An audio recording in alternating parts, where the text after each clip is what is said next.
Examine thyself without pity. Then thou wilt be more charitable and pitiful to others. Ah oui. C'est très bien.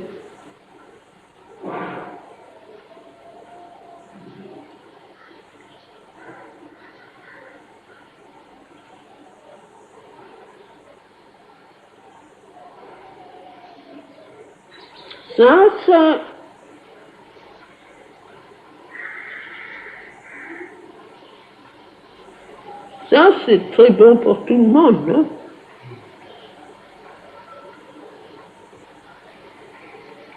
Surtout pour les gens qui se croient très supérieurs.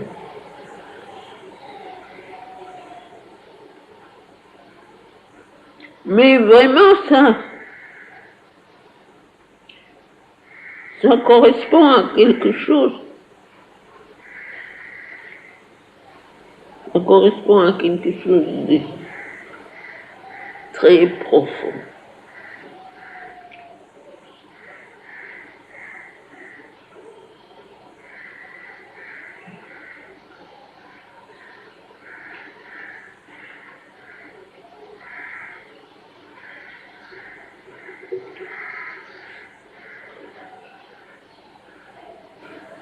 Justement,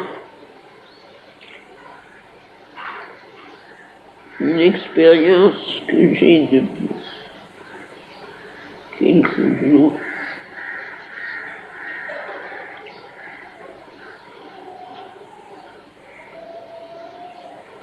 Et qui avait c'était comme arrivé à son apogée depuis avant-hier.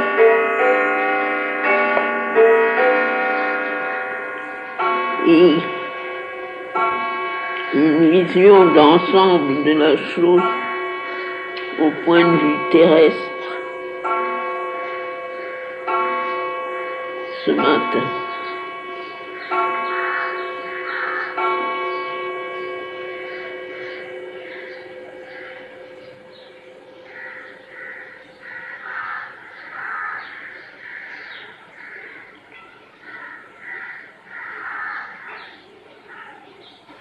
Presque comme un renversement d'attitude.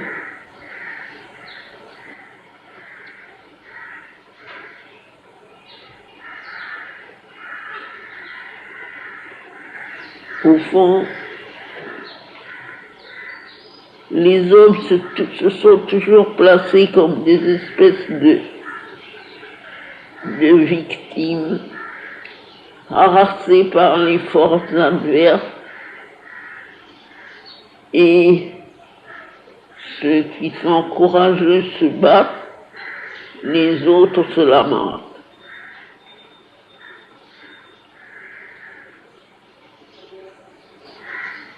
Mais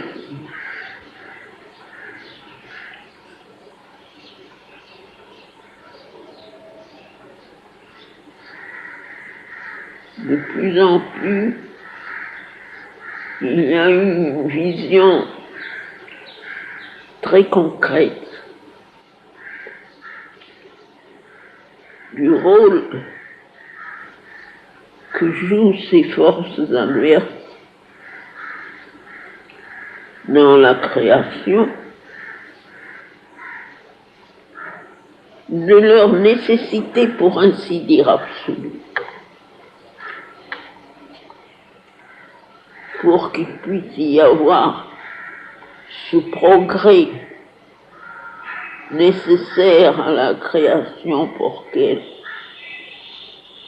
redevienne son origine.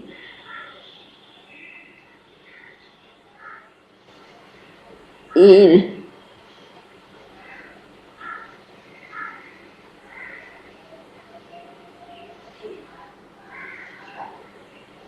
la vision si claire qu'au lieu de demander la conversion ou l'abolition des forces adverses,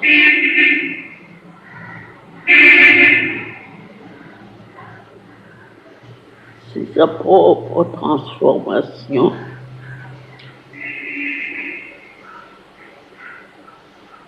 qu'il faut accomplir, pour laquelle il faut prier, qu'il faut effectuer. Et ceci est au point de vue terrestre, je ne parle pas au point de vue individuel. Au point de vue individuel, on le sait, c'est au point de vue terrestre. Et c'était la vision, tout d'un coup, de toutes les erreurs, de toutes les incompréhensions, de toutes les ignorances, de toutes les obscurités. Et pire que ça, de toutes les mauvaises volontés de la conscience terrestre.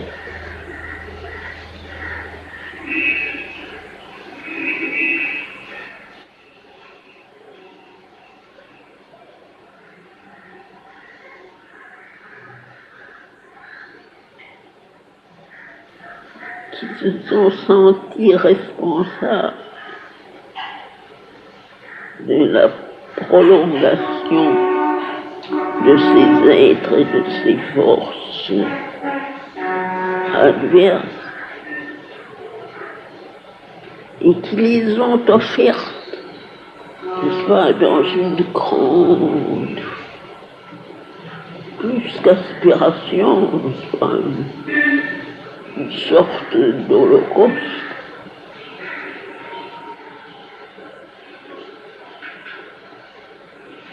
Pour que ces forces adverses puissent disparaître, qu'il n'ait plus de raison d'être, qu'elles ne soient plus là comme des indicatrices de tout ce qui doit changer. Elles étaient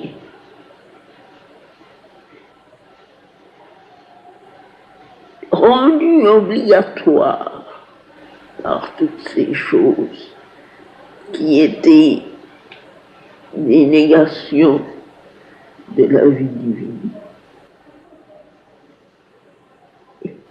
Et ce mouvement de la conscience terrestre suprême, l'offrande de toutes ces choses avec une intensité extraordinaire pour que, par cette offrande, ce soit comme un rachat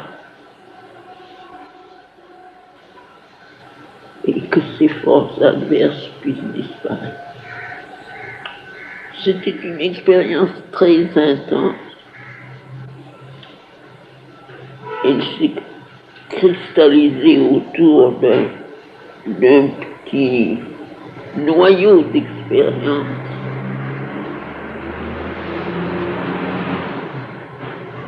Au personnel, je veux dire qu'il y a, je ne suis pas seul en question, mais trop personnel pour que ça puisse se raconter, mais qui se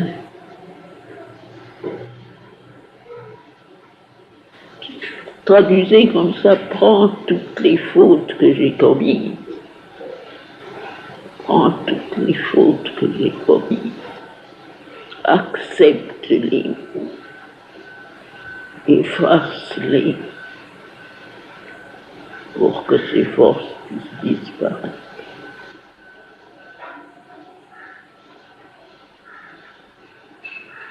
C'est ça. C'est ça à l'autre bout. C'est ça dans son essence.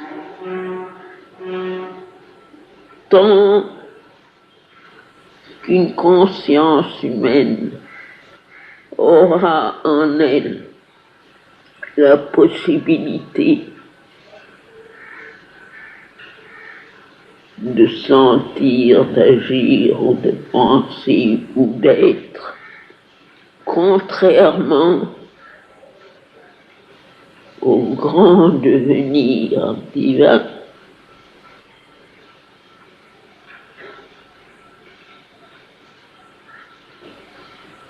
Il est impossible de blâmer un autre. Il est impossible de blâmer les forces adverses qui sont maintenues dans la création comme le moyen de vous faire voir et sentir tout le chemin qui est à faire.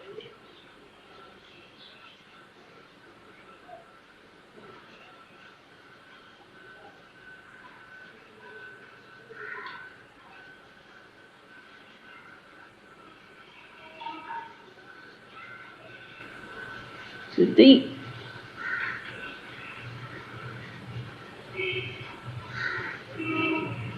comme un souvenir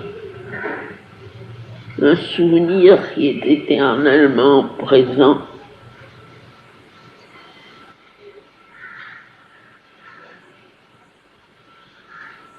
De cette conscience d'amour suprême que le Seigneur a émané sur la terre, dans la terre, pour la ramener vers lui,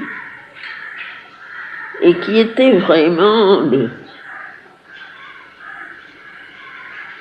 la descente dans la négation divine la plus totale de l'essence même de la nature divine.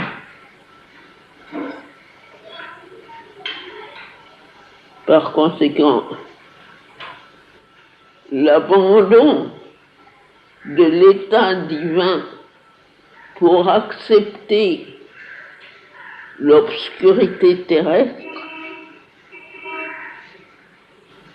pour ramener la terre à l'état divin.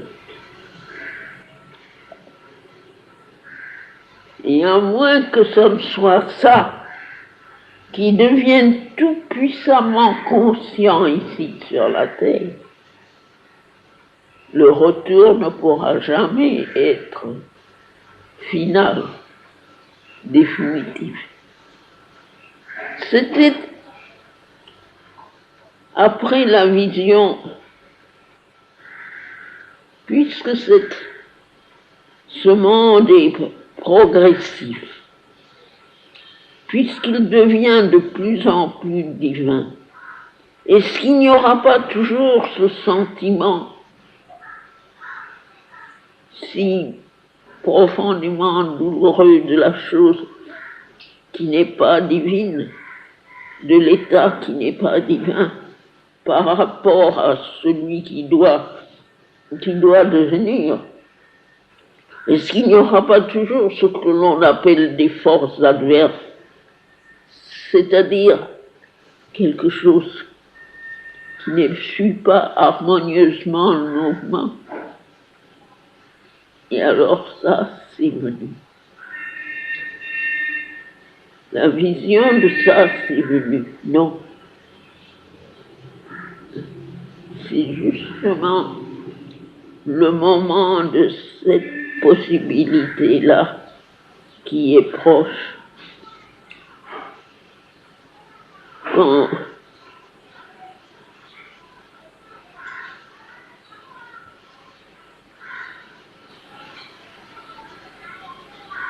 cette essence d'amour parfait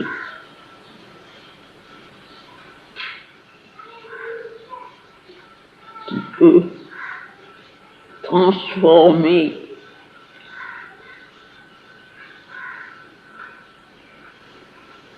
cette inconscience, cette ignorance et cette mauvaise volonté qui en est la conséquence en une progression lumineuse, joyeuse, toute progressive, toute compréhensible. C'était très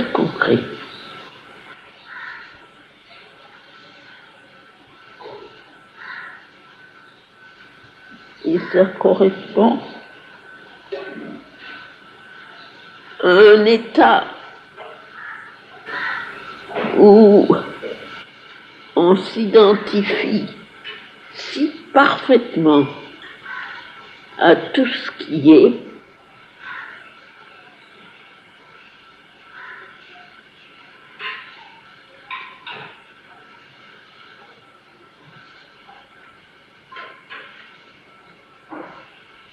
qu'on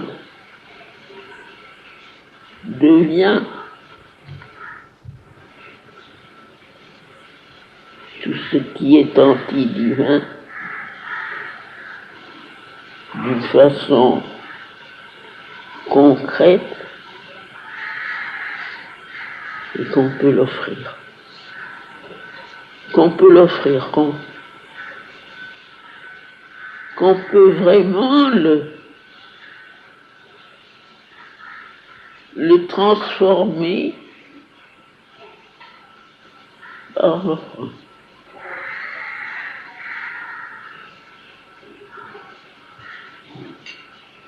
Au fond, c'est dans les hommes cette espèce de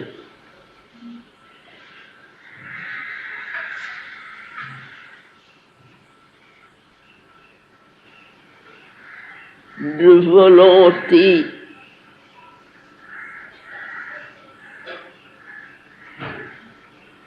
de pureté, de bien,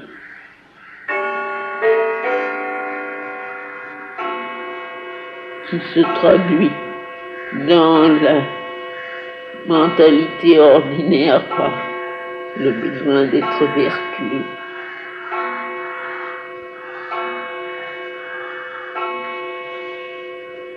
Qui est le grand obstacle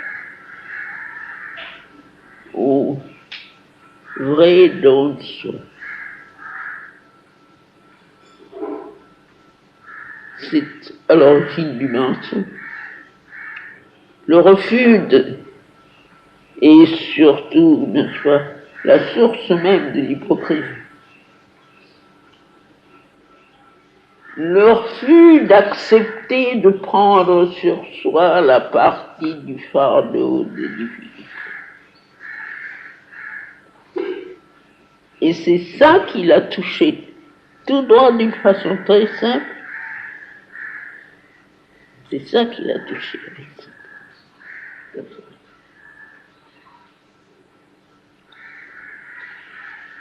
N'essayez pas d'être vertueux. Voyez à quel point vous êtes unis,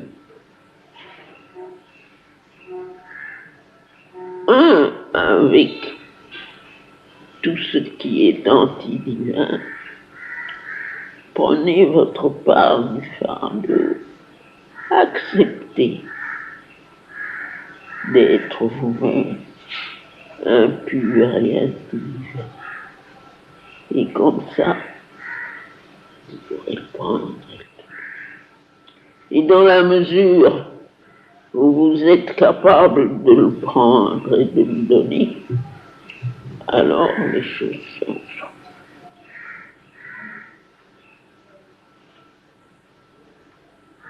N'essayez pas d'être parmi les purs. Acceptez d'être avec ceux qui sont dans l'obscurité et dans un amour total.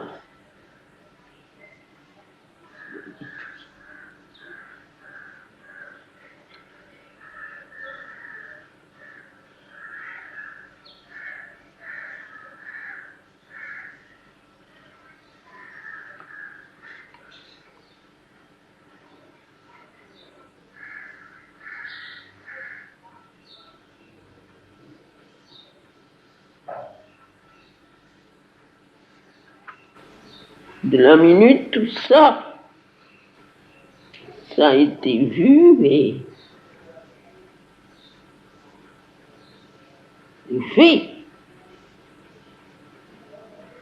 plein de pouvoir est revenu.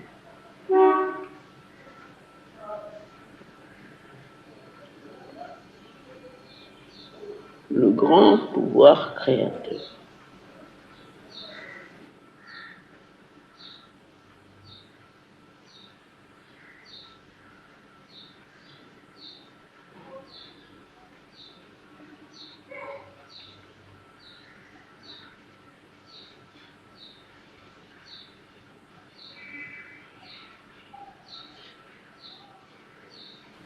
Probablement, l'expérience ne pouvait venir que parce que c'était le moment où le don de tout cela était venu. Ce n'est pas pour le perpétuer, c'est pour le donner.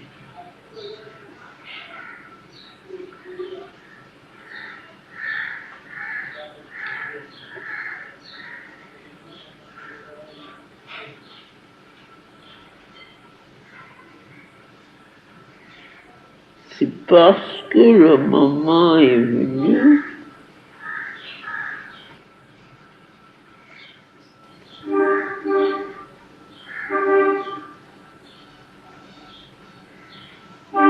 de manifester ce pouvoir qui est un pouvoir d'amour, pas seulement d'identité, d'amour parfait, qui seul peut donner.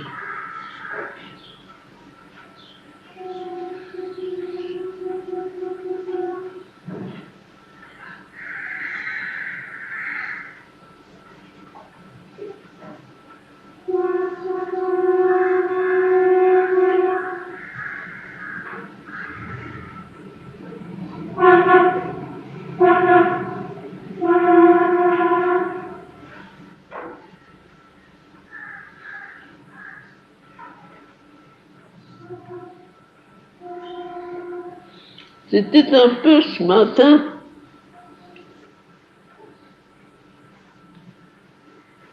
mais dans une grande simplicité, mais en même temps quelque chose de si bas et de si tout-puissant. Comme si la mère universelle